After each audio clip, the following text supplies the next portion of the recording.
The fog had settled over Pacific Heights like a held breath, thick and gray and refusing to lift. Inside the Whitmore mansion on Broadway Street, every light on the upper floors had gone dark by 9 o'clock, as they always did these days. The houseplants near the east-facing windows had begun to lean inward, as though hoping to catch warmth from inside rather than from a sun that rarely showed itself this time of year. The mansion had 6 bedrooms, a wine cellar that had not been opened since the funeral, and a kitchen large enough to seat 20, though only one man lived there now. Alexander Whitmore, 48 years old, owner of Whitmore Capital Group, a real estate empire valued at just over $300 million, stood at the window of his home office on the 2nd floor and looked out at the fog without seeing it. His glass of scotch sat untouched on the corner of his desk. His laptop screen glowed with financial projections he had not read in 40 minutes. Somewhere below him, in the kitchen, a light was still on. He noticed it because the kitchen light was never on this late. He had hired Elena Vasquez 4 months ago through a domestic staffing agency. She had arrived on a Tuesday morning with a single bag, excellent references, and eyes that looked at everything just a fraction too carefully, as though she were memorizing the exits. She was 34 years old. He knew this from the agency profile, and she moved through the mansion with a quiet efficiency that he had come to appreciate precisely because it asked nothing of him. She cooked. She cleaned. She kept the household running the way a good watch keeps time. Silently, invisibly, without demanding to be noticed. He had not intended to go down to the kitchen that night. But the light stayed on. Alexander Whitmore set down his glass, pushed back from his desk, and walked out of his office. The kitchen on the ground floor of the Whitmore mansion was the warmest room in the house. His late wife, Catherine, had insisted on it when they had renovated the property 12 years ago. "The kitchen is the heart," she had said, laughing, pressing her hand against the warm stone countertop as the builders finished the last tiles. "Everything else is just walls." Catherine Whitmore had died 14 months ago. Breast cancer, diagnosed late, moved faster than anyone had promised it would. The kitchen had been cold ever since. Alexander pushed open the half-hinged door and stopped. Elena was standing at the far end of the kitchen island, her back half-turned to the door. She did not hear him come in. In one hand she held a damp cloth she had forgotten to wring out. Water dripped silently from it onto the tiles at her feet. Her other hand was pressed flat against the countertop, and her shoulders shook with the particular trembling of someone trying very hard not to make a sound. She was crying. Not the soft, polite weeping of someone moved by a film or a sad song. This was the other kind of crying, the kind that comes from somewhere deep and structural, from a grief so heavy it has to be physically contained, compressed, hidden away during daylight hours so that it does not knock the world out of alignment. Her whole body was involved in the effort of keeping it silent. Alexander stood in the doorway for a moment and did not move. He had heard crying like that before. He had stood outside a closed hospital room door and heard it coming from his own chest. He took a step forward, and his shoe caught the edge of the tile with a small sound, just the scrape of a sole against stone. It was enough. Elena spun around. Her hands went immediately to her face. She turned away from him, wiping her eyes with the back of her wrist in quick, efficient strokes, the way a soldier might tend to a wound, not in denial of the pain, but in determined management of it. "Mr. Whitmore." Her voice was controlled. Almost. "I'm sorry. I didn't realize you were still awake. I was just finishing the—" "Elena." She stopped. He did not say anything else for a moment. He moved to the far side of the kitchen island, not too close, and pulled out one of the tall stools from beneath the counter. He sat down. He looked at her. "You don't have to pretend," he said quietly. The cloth in her hand dripped onto the floor. She turned to face him, finally. Her eyes were red at the rims. She was clearly embarrassed, deeply, acutely embarrassed, and for a moment she seemed to be calculating whether a polished excuse might still save the situation. Then she looked at him, and something in his expression told her it would not. He was not looking at her with employer disapproval. He was looking at her with recognition. "I'm fine," she said anyway, "because some habits are harder to break than others." "You're not," he said. He said it gently. "And that's all right." She set the cloth down on the counter. She crossed her arms across her chest. Not defensively, but as though she needed to hold herself together physically. She looked at the tile floor. I don't usually, I make sure I don't. She stopped. Started again. The house is quiet this time of night. Sometimes it's harder when things are quiet. Alexander nodded slowly. He understood that perfectly. It was then that he noticed it. The light above the kitchen island caught her left hand where it rested against her arm. On the fourth finger, thin and gold, worn down at the edges from years of daily wear, a wedding ring. He had not noticed it before. He realized now that he had never looked. Employers rarely looked at the hands of the people who worked for them. He wondered, in a flash of something uncomfortably close to shame, how many other things he had failed to look at. Your ring, he said. She looked down at her own hand as though she had momentarily forgotten it was there. Then she looked back up at him. Yes, she said. Your husband. He left the sentence deliberately open. Her chin dipped, a small movement, but it said everything. 7 months ago, she said. A car accident. On the interstate, on a Thursday morning. He was on his way to an early shift. She paused. His name was Marco. The kitchen was very quiet. Alexander looked at the ring. He thought about Catherine's ring, which still sat in the small velvet box on his bedside table, because he had not been able to decide whether keeping it there was right or wrong, and so he had made no decision at all and simply left it where it was. 14 months of indecision, contained in a velvet box. I'm sorry, he said. I'm sorry too, she said. For this. I know it's not appropriate. I'll make sure it doesn't. Elena. His voice was firm but not unkind. Stop apologizing for grieving. She looked at him. He held her gaze. And for the first time in 14 months, Alexander Whitmore felt something shift in his chest. Not happiness, not attraction, not anything so clear or so simple. Something more like the sensation of a window opening in a room that had been sealed too long. Just air. Just the possibility of air. She did not leave the kitchen right away that night. He did not ask her to. He poured 2 cups of coffee from the machine on the counter. She started to object that she could do it, and he said very simply, sit down. And she did. They sat on opposite sides of the island, their cups between them like small warm anchors, and they talked for a while. Not about deep things at first. About Marco, his laugh, his habit of talking to the radio as though the news anchors could hear him, his terrible sense of direction. About how he had proposed to her on a hiking trail in the rain because he had planned it for a sunny day and the weather had refused to cooperate and he had done it anyway, kneeling in the mud with a ring he had saved for 8 months to buy. Alexander listened. Then Elena said, quietly, you lost someone too. It was not a question. He wrapped his hands around his coffee cup. 14 months ago, Catherine. He paused. She loved this kitchen. She always said the kitchen was the heart of a house. Elena looked around the kitchen slowly, taking it in as though she were seeing it for the first time. The warm stone counters, the copper pots hanging above the island, the herbs in small ceramic pots along the windowsill that Elena herself had been tending since she arrived because someone clearly had put them there with love and she had not been able to let them die. Those are her herbs, Elena said softly. Yes, Alexander said. Neither of them spoke for a moment. The fog pressed against the kitchen window. The coffee cooled slightly in their cups. I kept watering them, Elena said. I didn't know if you'd want me to, but they were still alive when I arrived, and I thought someone had put them there because they mattered. Alexander looked at the ceramic pots. He had not looked at them in months. He had walked past them every morning without seeing them. Thank you, he said. And he meant it in a way that had nothing to do with horticulture. Over the weeks that followed, something changed in the Whitmore mansion. It was not dramatic.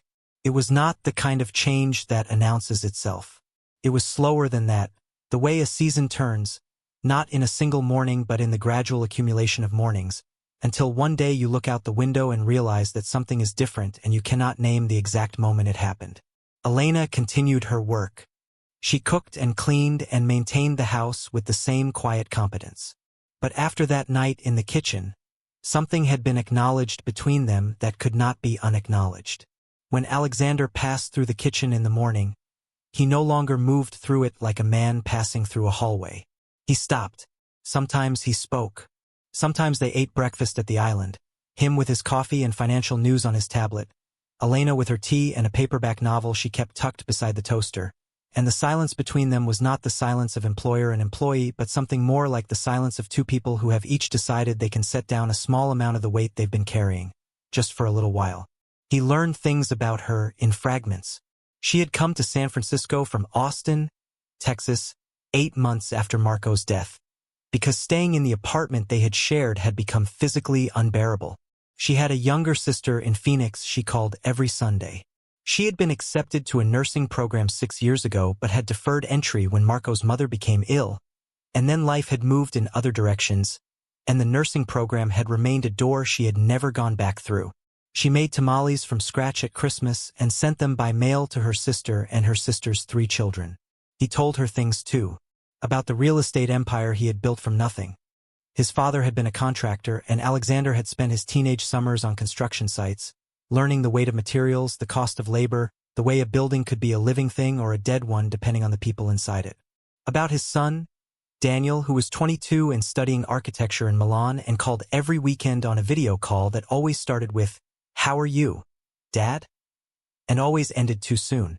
About the wine cellar he had not opened since Catherine's funeral because she had curated every bottle herself, and opening one without her felt like reading someone else's diary. One evening, 3 weeks after the kitchen conversation, Elena made pasta from scratch. Just because she had found the pasta machine in the back of the pantry, still in its box, still with the receipt inside. She said nothing. She simply set a bowl of it on the table with a jar of sauce she had made from the tomatoes in the garden that afternoon, and she started to leave. "Elena!" She stopped. "Eat with me." She hesitated. "Mr. Whitmore." "Alexander," he said. "Please. Just tonight." She sat down across from him. They ate pasta in the kitchen while the fog came in off the bay and the herbs on the windowsill swayed slightly in the draft from the old windowsill. And for an hour and 40 minutes the Whitmore mansion was something it had not been in a very long time. It was warm. Not everyone approved.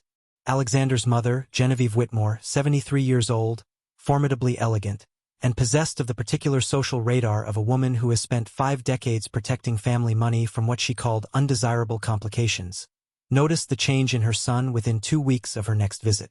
She arrived on a Wednesday afternoon for what she called a routine lunch, which everyone in the family understood to mean an inspection. She sat at the dining room table in her Chanel suit and ate the lunch that Elena had prepared and said virtually nothing until Elena had left the room, and then she set down her fork with a precision that Alexander had been conditioned since childhood to recognize as a warning signal. "She's very good," Genevieve said. "The maid." "Her name is Elena," Alexander said. Genevieve looked at him over her water glass. "You're eating breakfast with her." "I eat breakfast in my kitchen," Alexander said. "Elena is frequently also in the kitchen." "Alexander." She said his name in the particular way that mothers use when they want to communicate that they are not fooled. "She is the help." "She's a person," he said. Genevieve set down her glass. "Nathaniel Crawford's daughter has been asking about you. She's 38. She's well educated. She's from a good family. Mother. And she doesn't wear a dead man's ring while she works in your kitchen." The table went very quiet. Alexander looked at his mother steadily. He said, "That ring represents a life Elena lived and a loss she carries with dignity every single day. I would ask you not to speak about it as though it were a liability." Genevieve looked at her son for a long moment. Then she picked up her fork and resumed eating. The subject was not raised again that afternoon, but it was not abandoned either. It simply moved from the dining room to the space between them, where it sat for the rest of lunch, patient and unresolved, like a bill that has not yet been paid. The crisis came in February. Elena received a letter on a Monday morning. She intercepted it herself, from the mailbox, and Alexander would not have known anything about it except that he came downstairs early that morning and found her standing in the kitchen doorway with the letter in her hand and the look on her face of someone who has just been told something they already feared but had not yet been able to fully believe. "Elena!" She looked up. For a moment she said nothing. Then she folded the letter carefully along its existing crease and held it against her chest. "I need to ask for some time off," she said. "At the end of the month. A week, maybe 2. I understand if that's not." "What's happened?" She shook her head. "It's a personal matter. It won't affect my work, I promise." "What's happened?" he repeated. Not impatient. Not demanding. Something quieter than both of those things. She stood in the doorway of the kitchen and looked at him, and he saw her making the calculation, the one she made every time he asked her something real. The calculation between privacy and the increasingly obvious fact that standing alone in a doorway with a terrible letter was not something she should have to do. She unfolded the letter and held it out to him. He read it. It was from a collections firm in Texas. Marco's estate had left behind a debt.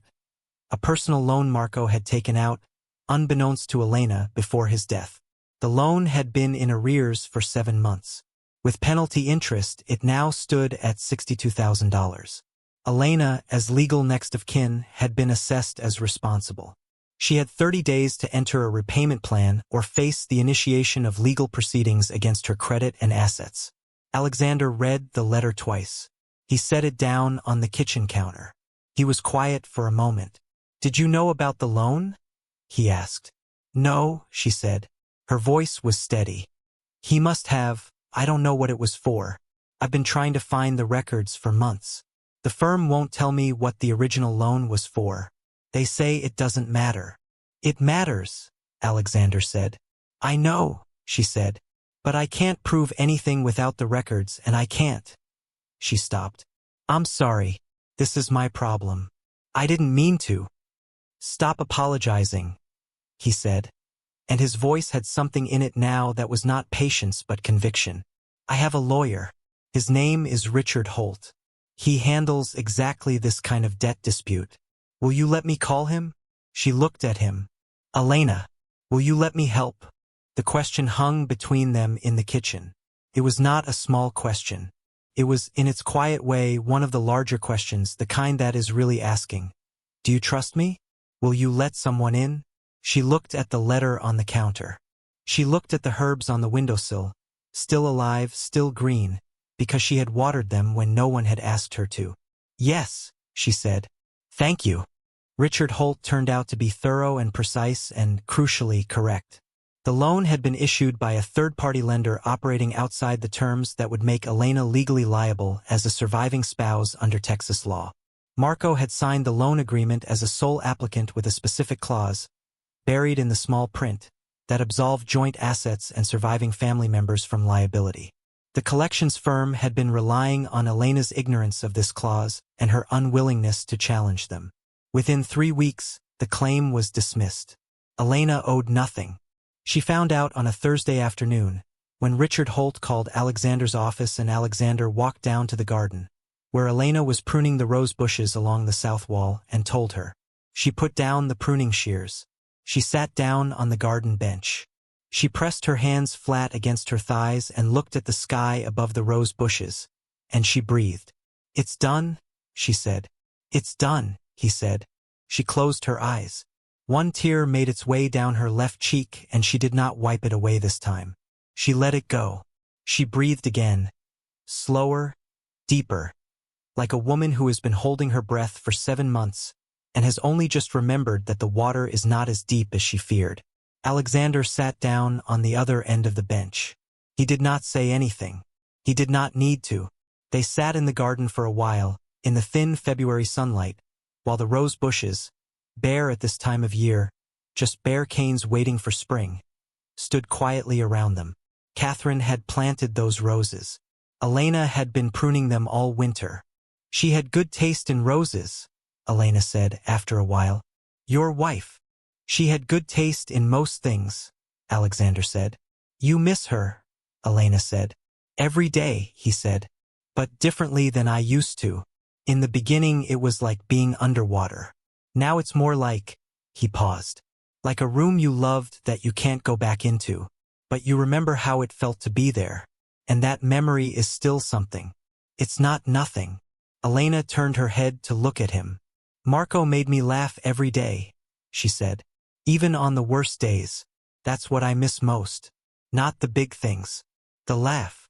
He nodded slowly. You keep his ring on, he said. It was not an accusation. It was an observation, careful and clean, like the observation of a man trying to understand something he respects but has not yet fully mapped. She looked at her left hand. The gold band caught the February light. I put it on the day we got married, she said. And I don't know what it would mean to take it off. I don't know if it would mean I'm moving forward or just letting go of something I'm not ready to let go of.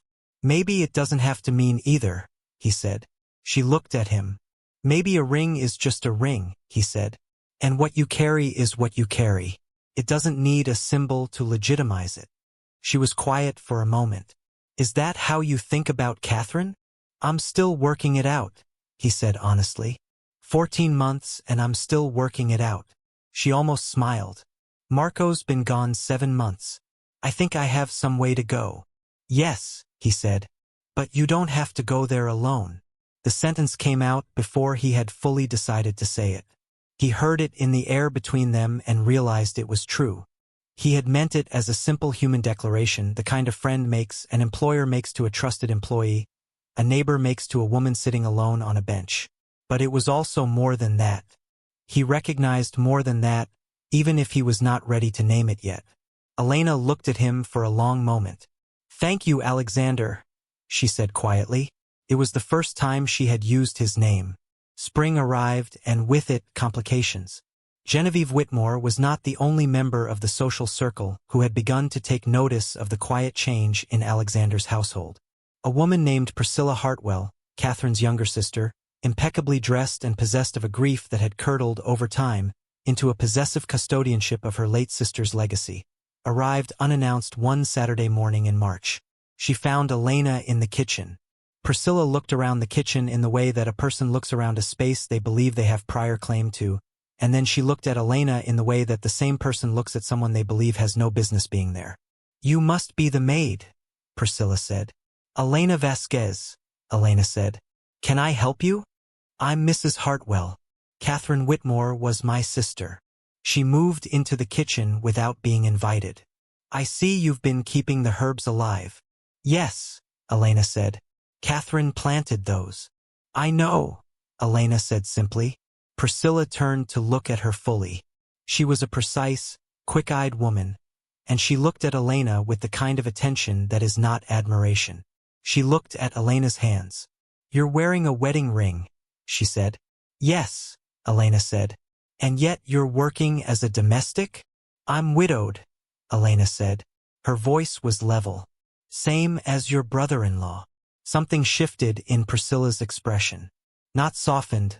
Priscilla Hartwell was not a woman who softened easily, but recalibrated. She was rerunning the calculation.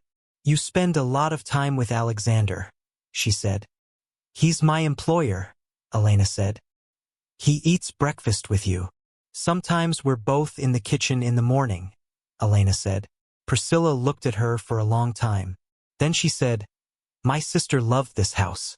She loved everything in it. She worked very hard to build this life with Alexander, and she loved him very much. I know, Elena said. He loved her very much too. That's clear in everything about this house.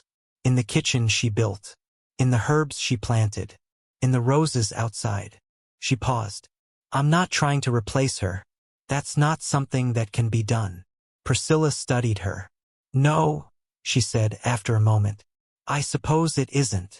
She left 20 minutes later without having seen Alexander, having only come for the inspection that she would have never admitted to being. At the door she turned back. You water them carefully, she said. The herbs. I can see they're healthy. I try, Elena said. Priscilla Hartwell nodded once, very slightly. Then she left. The night it all came to a head was a Tuesday in April. Daniel Whitmore, Alexander's son, had returned from Milan for a month's visit. He was 22, tall like his father, with his mother's eyes, and he moved through the mansion with the unself-conscious ease of someone who grew up in it and has no complicated feelings about it yet, because he is still young enough that complexity feels like a choice rather than an inevitability. Daniel liked Elena immediately. He told his father so on his third evening home, which happened to be the same evening that Alexander had found himself standing in the doorway of the kitchen for almost 5 minutes, watching Elena at the stove without going in, before catching himself and going back upstairs to his office. "You should just say something," Daniel said. He was eating an apple on the kitchen counter, having wandered in at 10:30. "I mean, it's kind of obvious." "Daniel," Alexander said, from the doorway. "She's good for you, Dad. She works here. So did Mom, technically. She was your interior designer. You hired her to redesign the lobby of the Whitmore Pacific building, and then you married her." Alexander looked at his son. "That's different," he said. "Is it?" Daniel took another bite of apple. "She's a good person. She's been through something terrible. She waters Mom's herbs. She makes real food in this kitchen. You smile when she's in the room. I've been watching for 3 days and I can confirm this. You never used to smile." "That's not, Dad." Daniel hopped off the counter and stood in front of his father. At 22, he was already the height of Alexander. He had Catherine's directness. "Mom's been gone over a year. She would hate seeing you like this. The version of you before Elena arrived was—" He stopped, looked for a word. "You were not okay. You were pretending to be okay. That's not the same thing." Alexander was quiet. "She still wears his ring," he said, quietly. "I know," Daniel said. "So what? It means she's not. It means she's grieving and she's honest," Daniel said. "Which is more than you can say for most people." He moved toward the kitchen. "Tell her, or don't, but stop standing in doorways." He did not tell her that night. He did not tell her the following week either. He told himself that he was being thoughtful. He was being careful. He was being respectful of her grief and of Catherine's memory, and of the complicated arithmetic of 2 widowed people finding each other in a mansion on a foggy hill in San Francisco. What he was, in truth, was afraid. He was afraid because the last time he had loved someone that completely and that without reservation, he had lost her. He was afraid because loving again meant accepting that the world could take something from you again, and Alexander Whitmore had spent 14 months building a careful, functional armor of professional routine and quiet solitude, and he knew, in the same way that he had always known the structural integrity of buildings, that the armor was beginning to fail. It failed entirely on a Thursday morning in May. He came downstairs at 6:30, earlier than usual, and found the kitchen empty and cold. The herbs were there. The coffee machine was there. Elena was not.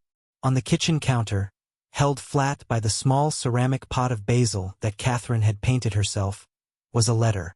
His hand trembled slightly as he picked it up. "Dear Alexander, I want to thank you for everything. For the coffee. For Richard Holt. For sitting in the garden and not telling me it was going to be fine when you didn't know if it was. For not making me apologize for crying. I've been offered a position at SF General, a patient aid role, which isn't nursing, but it's a step toward the door I left open. I think Marco would have wanted me to go back through it. I think Catherine would have understood. I don't know what has happened between us these past months.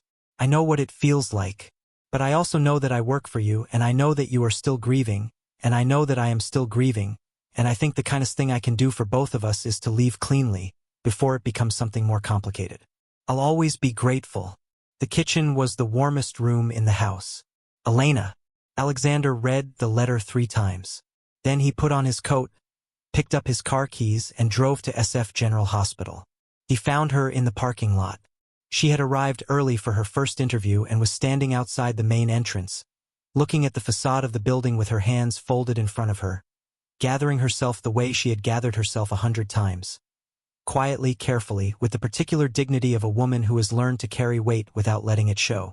She saw him coming across the parking lot and went very still. "How did you find me?" she said. "You mentioned SF General in October," he said. "When you talked about the nursing program. You said you used to walk past this building when you first moved to the city." She looked at him. "You remembered that," she said. "I remember everything you tell me," he said. The morning traffic moved on Potrero Avenue. A bus went past. A hospital porter wheeled a trolley across the entrance. The world continued its business, indifferent to 2 widowed people standing in a parking lot in May. "Elena," he said, I'm not asking you to stop grieving Marco. I'm not asking you to take off the ring. I'm not asking you to pretend that 14 months and 7 months are the same distance, or that we are anywhere close to simple. He paused. I'm asking you not to decide for me what I should want. I'm asking you to let me be part of whatever comes next. Whatever pace. Whatever form that takes. She looked at him for a long time. Her hands had unfolded. She was holding her interview folder against her chest, over her heart. I'm still figuring out who I am, she said. Without him. So am I, he said. Without her. He held her gaze. Maybe we figure it out in the same direction. The fog was lifting. It did that sometimes in May, retreated in the mornings enough for the city to catch an hour of genuine light before the marine layer came back in the afternoon. The hospital building glowed slightly in it. Elena's face was lit by it. She looked down at her left hand, at the gold ring. I'm not ready to. I know, he said immediately. I'm not asking you to be. She looked at him again. And for the first time since the night in the kitchen, since the garden bench, since all the mornings with coffee and all the evenings with herbs and all the moments they had spent in the same room being honest with each other in the way that only people who have each lost something irreplaceable can be honest. For the first time, she let herself look at him without calculating, without managing, without the quiet emergency protocol that grief installs in every room of a person's life. She let herself look at him, simply, as he was. Okay, she said, just that. One word. But he recognized in it the same quality he had recognized in the sound of a building's foundation. Solid. True. Good luck with your interview, he said. She almost laughed. A small, surprised sound, like something returning from very far away. Thank you, she said. She went inside. She got the job.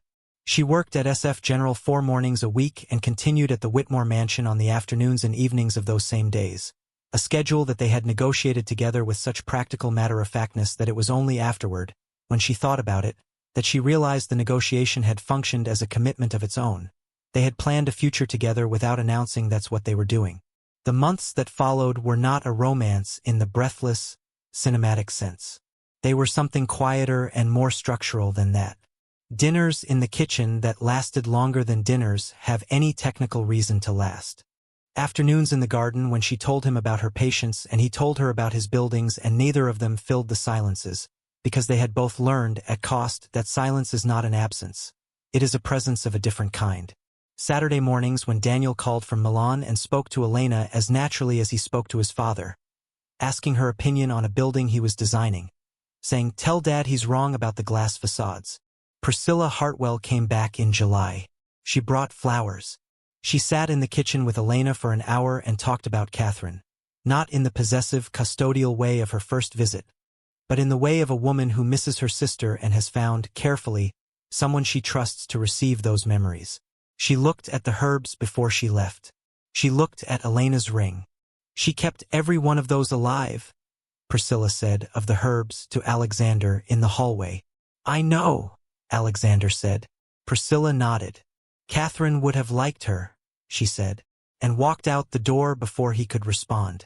On a Sunday evening in October, 14 months after the night in the kitchen, 2 years and 2 months since Catherine's death, 1 year and 2 months since Marco's, Alexander and Elena sat on the garden bench at the end of the day. The roses were in their autumn form. Smaller now, the last blooms of the season, coral and cream against the stone wall. The fog was coming in. The kitchen light was on behind them, warm through the window. I've been thinking about the wine cellar, Alexander said. She looked at him. Catherine curated every bottle in there, he said. I haven't opened it since the funeral. I always felt like it needed a reason. Like the reason had to be worthy of her. He reached into the pocket of his jacket and took out a small box. It was velvet. Not the box from his bedside table. A new one. A different one, something deliberate and forward-facing rather than preserved and backward-facing.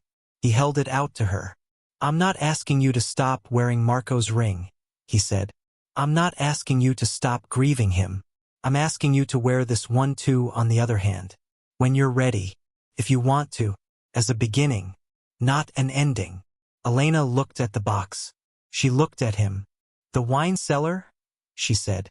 I think opening it is a worthy enough reason, he said. If you say yes.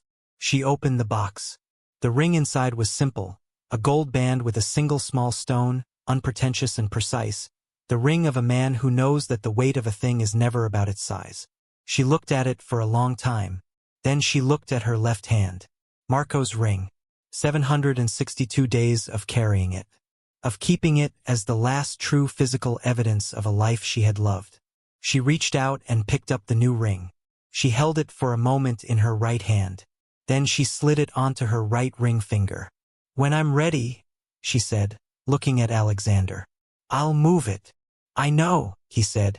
There's no rush. She leaned her head against his shoulder. A small gesture, unhurried, specific, as ordinary and as extraordinary as all the most important gestures in a human life. The fog came in from the bay. The kitchen window glowed behind them. Catherine's roses held their last blooms against the October cold. Open the wine cellar, Elena said. And he did. And so two people who had loved and lost, who had carried their grief in the kitchens and gardens and quiet hours of their different lives, found each other not in a moment of cinema but in the accumulation of ordinary days. Alexander Whitmore did not stop loving Catherine the day he sat across from Elena in a fog-wrapped kitchen. Elena Vasquez did not stop loving Marco the day she let someone help her carry a debt that was not hers to carry. They simply learned what grief teaches if you stay with it long enough. That love is not a finite resource. That a heart, once opened, does not close again. And that the people we lose are not diminished by the people we find.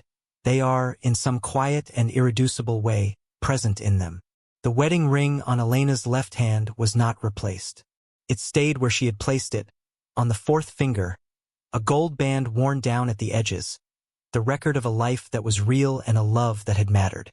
And on her right hand, in time, there was another. The kitchen in the Whitmore mansion on Broadway Street remained the warmest room in the house. It always had been.